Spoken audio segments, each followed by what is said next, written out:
some tycoon had offered me a ticket to go to South Africa and teach. I told him, thank you, sir, I will come for the ticket. Next, he saw me a year later in uniform. And he said, you are very stupid. How do I give you a chance to go and make money in South Africa and you don't go? I told him, sir, if I went to South Africa, I would be a sojourner, not a native, not the owner of the country, and the issues in my country would not have been resolved. So why don't we sit here and solve our problems rather than having to go elsewhere? As fate would have it, actually that time people would go to Lesotho, they would go to Swaziland. After 2 years they were chased. Even in South Africa after independence, Ugandans became unwanted. So you can see how God had advised me correctly. I stayed. Number 5, self-discipline. I have lived as an adult many times alone. But you never see me in clubs, have you? I don't go for clubs. I love dancing, so when I want to dance, I put music in my house and I will dance myself lame. I don't have to go to a club. Reason, night activities have their own shortcomings. Each time you get out of the gate at night, you have exposed yourself to any danger. So I don't, and I want to enjoy with others whom I will be knowing. So I never do anything that has no program. I don't. And despite running around every other time, I'm always energetic. Yesterday I was in Chankwanzi when we spoke. Saturday I was in Gulu. And tomorrow I'm going to be somewhere towards the Rwenzoris.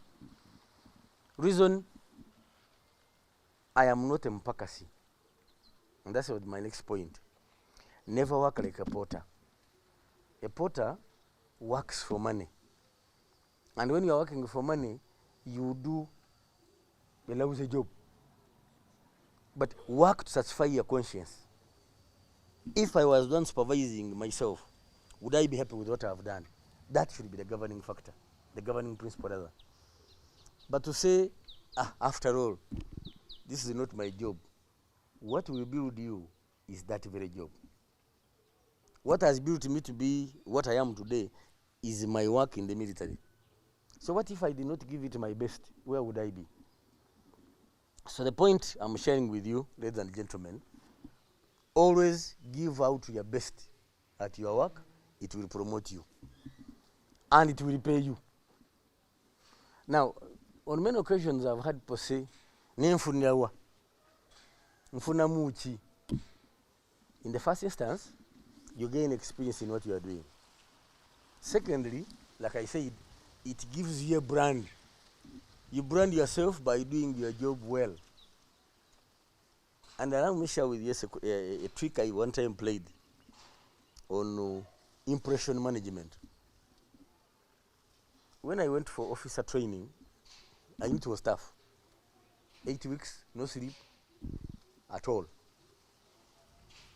So the first week, I did everything they said. Second week, I did everything we were commanded to do. So the Tanzanian instructor said, this man loves the course. Now, when everybody else had gotten beaten, I walked to this instructor and they said, I'm not well. And the one said, what? So his colleagues asked him, what is he telling you? He said, he is not well. The others told him, he said, that if that man says he's not well, it is true. He loves what he does. And the miracle happened. I was allowed to go and sleep. The whole afternoon, the whole night. And that enabled me to complete now the 8 weeks left. So what am I saying? Always build an impression. When you are going out of wherever you are staying, it doesn't matter where you are staying, but go ready to impress people who will be looking at you. Because men are meaning both gender are judgmental and they base on appearance. Before you even begin talking, they base on how you appear. And that's why I always refer to my daughters the way they behave. You know, they start checking themselves from the bedroom. Then they are not satisfied. They come to the window of the house. They check. It's not enough. When she approaches the car, she will do the same. Do you know why?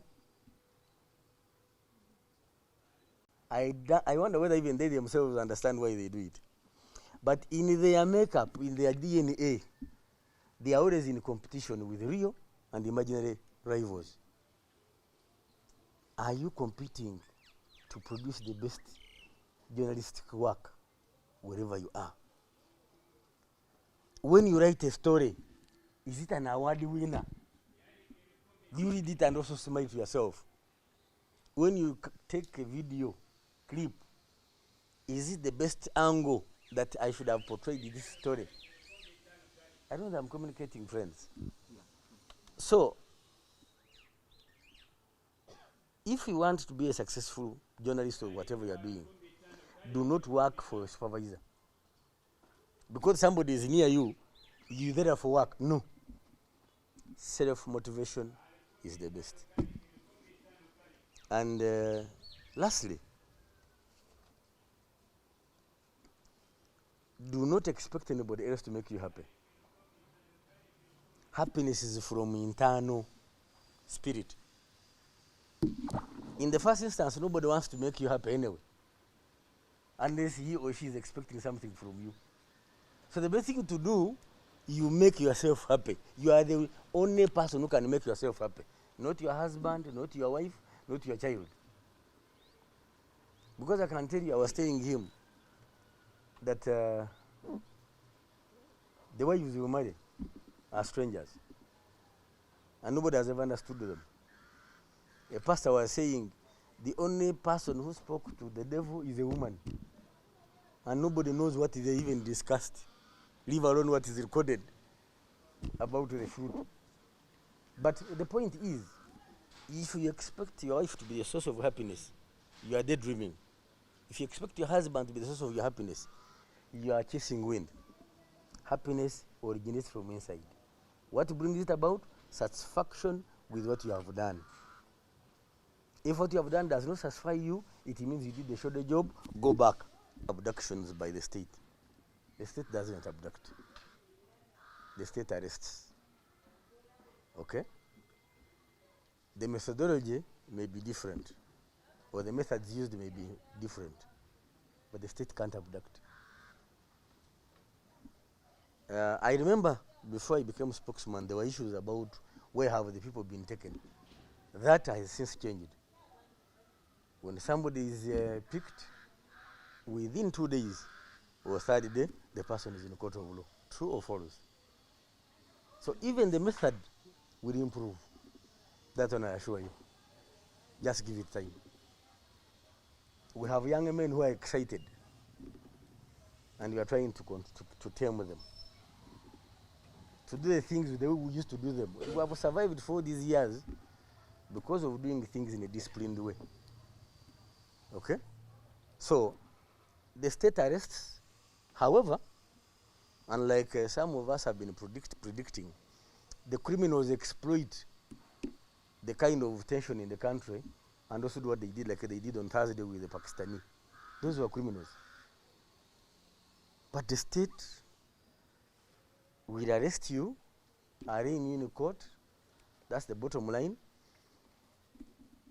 At least I remember there was even issues of beating up people. That one has stopped. So even other things will change. Now, on the tweets you're asking me, you see, the military will communicate by message. Okay? And every morning I go to my office, I must read the military messages. Now, anything outside the military message, I can't comment. But he says, General Moses is a general of the land forces, and he said, there are things you need to note. One, I've told you our method of communication, internal. Secondly, our method of communication externally is through my office, through the Minister of Defense. Okay? 3, no general can declare war except the head of state and the parliament. So for me, if my commander-in-chief has not spoken about war, I'm sorry, I have no comment to give. I think you're done. Yes. Yes, sir. I'm not satisfied about the first point. You said they are spending 1 or 2 days. I myself, I came to office one time. I got somebody You are arrested. who was When you go to my office, were you arrested? got a mother Yes. of a certain boy who was abducted in 2021 generation. He lives in Wakiso. I'll give you some details. But up to now, our mother is still looking for that. There's nowhere to be seen. Even the court martial where they are looking. Yes, but you see, this is what I've told you. In making such mistakes, even wrong elements take advantage. That's why I said the state has no reason to abduct. No. Again, it's a weak state that can use such a method. If I want to arrest you, I will arrest you. Now, what is not being done, reading rights and what have you, that's what I understand. Okay? 2, the bottom line, and I insist, and I've insisted internally, anybody that has been arrested by the state must be accounted for. That's what the people's government does. But otherwise, arresting will happen as long as people don't follow the law. That's how things are done elsewhere. I want to share with you just experience of what others are doing. Ladies and gentlemen, elsewhere, who touches a uniformed officer? Elsewhere, where have you seen it? It's unusual. Not unusual. It doesn't happen. I have seen American police officers. He will tell you, get out of your car, and then the hand is already where? On the side arm. Not a baton, no, a side arm. And the sailor will say, stand by your car, hands on the car. And somebody obliges. But here, you want to show that you have muscles to flex with the security officers.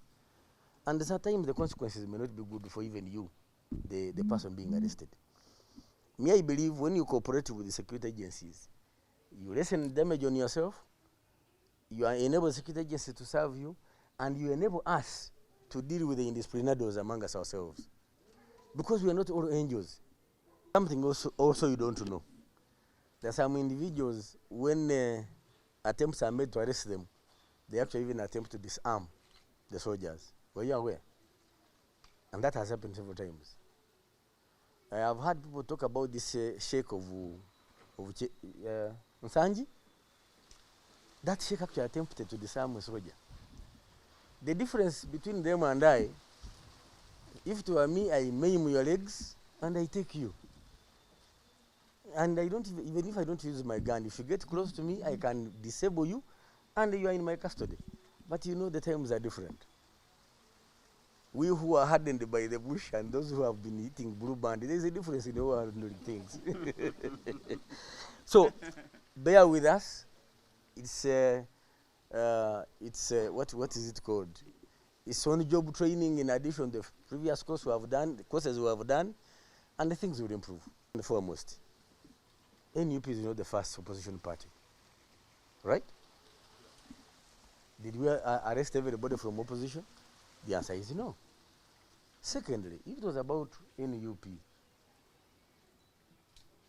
the president of the party goes out, comes back, and when he goes out, the things he speaks out there, some I can't even repeat. He's received at the airport with a bouquet of flowers. So if we are witch hunting, no, why not arrest him?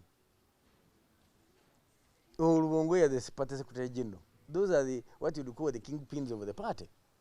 What about Honorable Senyonyi, the spokesperson? So it's not about the party. It's about how some individuals behave in that party. Remember the case of FDC. I think people thought if you have bragado and what have you, that's how you do opposition. No, to the contrary. And I think opposition does not mean hating your country.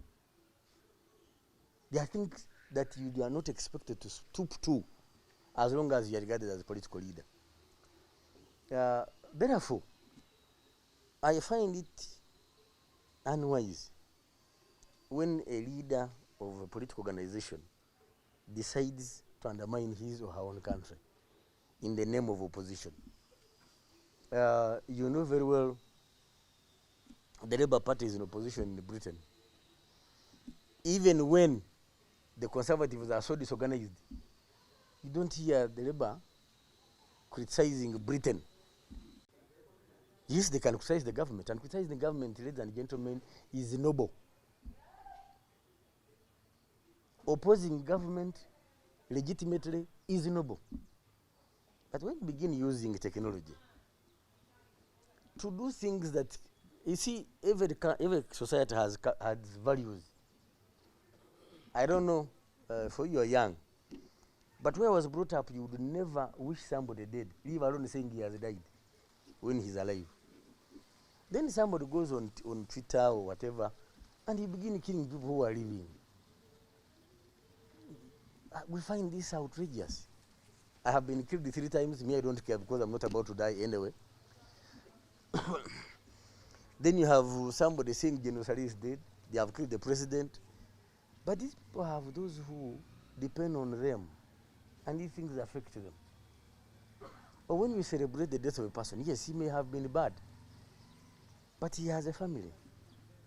Now, somebody said even those ones who were arrested or those who were killed are families. That's very true, and it's regrettable. But that 2 wrongs don't make a right. Now, those who have not been accounted for, if they are in our custody, certainly we have to account for them. And that's why we have the court martial going on, we have the civil courts. For sure, if they are not in Kitalia and they are not in Ruzira, then somebody should account for them, because the Parliamentary Commission Committee on Human Rights has visited our detention centers. And they made it in such a way that they don't even warn us. They said, when we are ready, you will see us on the quarter guard. And they came. So like I said, out of excitement, some of us have made mistakes. But a lot is being done to improve on ourselves. So it is, first and foremost, why do people want to go for guns? So it's a question, yeah. Why are people running for guns? When some of us that are legitimately supposed to have them, we don't work with them. I didn't plan for it, but you can see the way I'm dressed. If I had an arm, you would know it. How comes I didn't? But it's again in the psyche. You see, there is a saying in Uganda that water cannot flow where it didn't flow before. Because we have had insecurity in this country before. 1, 2, because the gun has been a source of power. That's why some people always want to have guns with them. But the latest I have, IGP has stopped the issuing of firearms, because IGP must allow you. Number 2, some of us have recommended, and it is being done, whoever has been armed or allowed to arm himself should be vetted. Because this means for somebody entering a bar and you put a side arm on the table, as if that is the money you're going to pay for the beer, is totally unacceptable. But 3, through some civilians disarm security officers. That's why I was saying you, that tells where you can't touch a security officer, even on the arm, leave alone attempting to disarm him. Again, it points one thing: degeneration of society. I don't know whether you read a book called Betrayal in the City. Huh? And the guy said when the madness of an entire nation disturbs the solitary mind, it's not enough to say the man is mad. When a young man who joined 2 years ago sees you disarming his colleague, what will stop him from shooting you the moment you make a step towards him?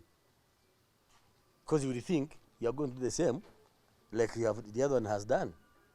So my prayer is that society should behave the way it's expected to behave. Let's be disciplined, keep the law, and we have no choice but to keep the law. When we misbehave, then you have all the legitimate reasons to say you guys are wrong. To me. One, mutual respect. Okay? Two, keeping our lanes. You see how you are now? That's how you're supposed to cover a demonstration. When you go into the rioters, your safety is not guaranteed. Three, constant improvement on professional work. Four, journalists reporting accurately the things they don't like to report. I am a victim of assault by rioters. I was actually in this very uniform. The difference is I was a Lieutenant Colonel then. Okay? I approached an NTV journalist whom I saw on the scene to give me that footage. I even paid for it. You only see the stick in the air and you see it landing on me. Who is holding it? You don't see the face. Will I trust a journalist again? When I know you have kept facts away deliberately. I was the victim. So what I'm saying, balanced reporting. We earn you the respect. If you are not balanced, then you will get the other side of it. The Kololo incident you are talking about. Who of you ever showed the border man hitting a soldier in the chest with a front tire? Who showed it? Be it video or still? None. But it happened. And that was the starting point. The men and women in uniform have feelings. They have blood flowing in their veins as well. So when they see that you are not balanced, I'm afraid they will not respect you. Now the Kasese case, I don't know. After I don't speak for the police. But the case of Kololo, I'm aware. Those who are, not who are supposed to compensate and haven't been, I'm going to follow it up. Yes, you asked a question and go to Uganda. I think that's unpacking what is not yet ready. The commission, the committee, the board of inquiry was set up. Terms of reference were given. The board of inquiry was given 2 weeks to deliver. They haven't. So there's no progress, I know, other than them doing their work. Okay? The other progress I could say, tell you, of course, is that the first chopper was repaired and flew from the scene. It wasn't brought in pieces. Repairs were done on the scene. The old lady was given money to get her to stay first as we build her house. That's the progress I can give you. But it was repaired by our technical committee team and it flew away. You haven't seen that video and I sent it to you? You see it. So that's the progress I can give. About the investigations, we have to wait. Okay, the last one, yes. People tend to misuse our soldiers. I bought land in Namagoma 13 years ago. Last year, some young people come saying you bought from a wrong person. I said, oh, but the title I got from him is here. They have taken me to court. I have not brought soldiers on my land, so they don't touch it. Never mind, they tried actually to grab, and the villagers said, this man has been with us peacefully, you cannot provoke him. So they have gone to court. What am I saying? There are attempts by some people, one, to victimize soldiers. Because he's a soldier, it's as if we have no right to own land. There's one aspect. Two, there is the aspect indeed of misusing soldiers. Like the case recently in Inwea, where 2 soldiers were involved in evicting people. The person evicting them is a civilian called Bongomin. But he took advantage of this, whatever he promised them, I don't know, and they were involved. We have arrested them. 3, by the president establishing a land team headed by retired Brigadier General is an answer to your question. If you deploy soldiers and the general comes, they will be thrown away. I can tell you there was a case of an attempt to grab national water land in Ugorobi some years back when I was still spokesman. I arrested the soldiers And the person who was involved was not very small. When he had Kulayigye arrested them, akapoa. What am I saying? You see, as long as the devil lives, mistakes will be made. The bottom line, how would you handle these mistakes?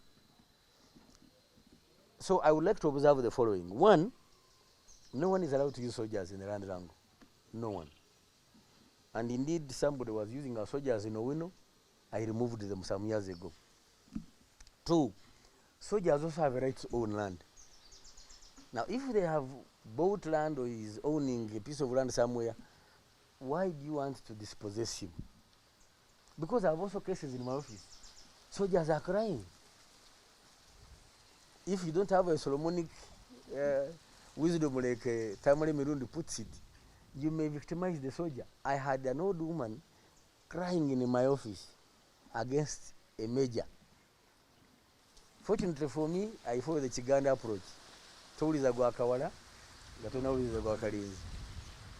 I went on the ground. I found out the woman was the one in the wrong. But she had shed a packet of tears in my office.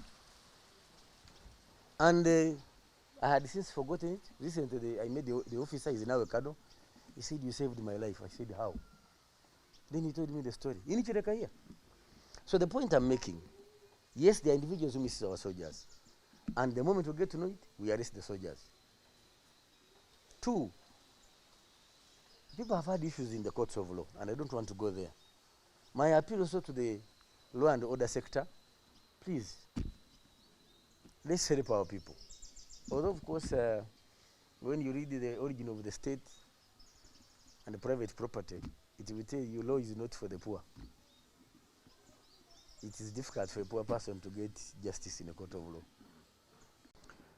Personal notes, because he said who is Brigadier Kulayigye, but I'm normally shy to talk about myself. No, just feel free. But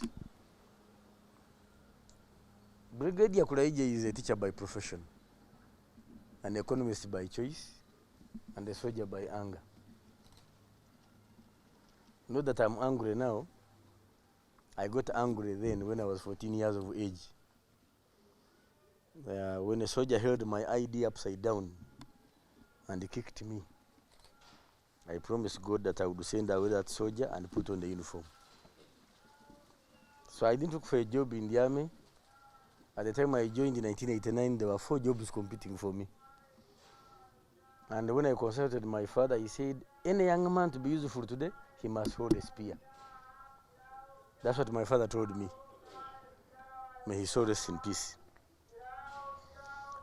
So in my 34 years of service to this country, I can say I've been governed by the following things. One, my father taught me to value myself. Never to do things that will tarnish my name.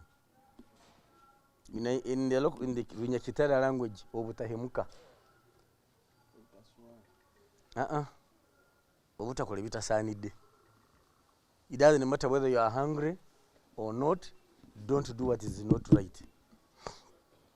So integrity is supposed to be driving me wherever I am, irrespective of my circumstances. That's a lesson from my old man. Lesson 2, he always supervised my work.